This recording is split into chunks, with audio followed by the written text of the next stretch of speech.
آپ نے پچھلی تحریر میں جانا کہ اسلام سے پہلے عورت پر کس طرح ظلم ڈھایا جاتا تھا، مگر جب ہمارے رسول رحمت حضرت محمد صلی اللہ علیہ وسلم خدا کی طرف سے دین اسلام لے کر تشریف لائے تو دنیا بھر کی ستائی ہوئی عورتوں کی قسمت کا ستارہ چمک اٹھا اور اسلام کی بدولت ظالم مردوں کے ظلم و ستم سے کچلی اور روندی ہوئی عورتوں کا درجہ اس قدر بلند و بالا ہو گیا کہ عبادات و معاملات بلکہ زندگی اور موت کے ہر مرحلہ اور ہر موڑ پر عورتیں مردوں کے دوش بدوش کھڑی ہو گئیں اور مردوں کی برابری کے درجہ پر پہنچ گئیں۔ مردوں کی طرح عورتوں کے بھی حقوق مقرر ہو گئے اور ان کے حقوق کی حفاظت کے لیے خداوندی قانون آسمان سے نازل ہو گئے اور ان کے حقوق دلانے کے لیے اسلامی قانون کی ماتحتی میں عدالتیں قائم ہو گئیں۔ عورتوں کو مالکانہ حقوق حاصل ہو گئے،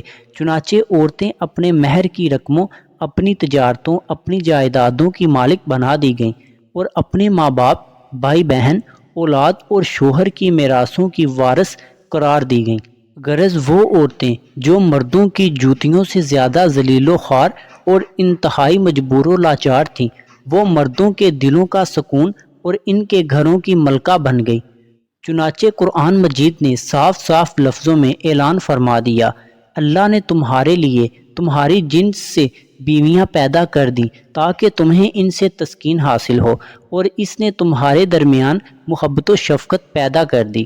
عورت اسلام کے بعد اب کوئی مرد بلا وجہ نہ عورتوں کو مار پیٹ سکتا ہے، نہ ان کو گھروں سے نکال سکتا ہے، اور نہ کوئی ان کے مال و اسباب یا جائیدادوں کو چھین سکتا ہے، بلکہ ہر مرد مذہبی طور پر عورتوں کے حقوق ادا کرنے پر مجبور ہے۔ چنانچہ خداوند قدوس نے قرآن مجید میں فرمایا، عورتوں اور مردوں پر ایسے ہی حقوق ہیں جیسے مردوں کے عورتوں پر اچھے سلوک کے ساتھ، اور مرد کے لیے فرمان جاری فرما دیا، اور اچھے سلوک سے عورتوں کے ساتھ زندگی بسر کرو۔ خوشحال زندگی کا راز تمام دنیا دیکھ لے کہ دین اسلام نے میاں بیوی کی اجتماعی زندگی کی صدارت اگرچہ مرد کو عطا فرمائی ہے اور مردوں کو عورتوں پر حاکم بنا دیا ہے، تاکہ نظام خانہ داری میں اگر کوئی بڑی مشکل آن پڑے تو مرد اپنی خداداد طاقت و صلاحیت سے اس مشکل کو حل کر دے۔ لیکن اس کے ساتھ ساتھ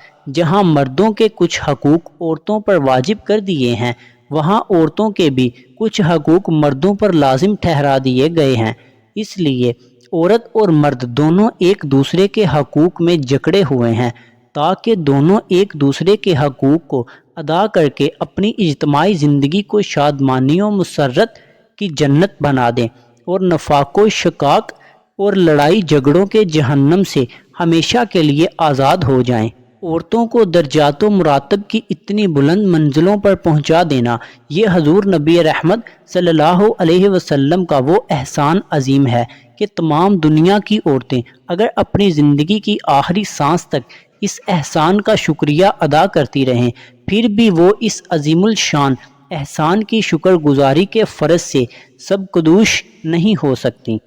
سبحان اللہ! تمام دنیا کے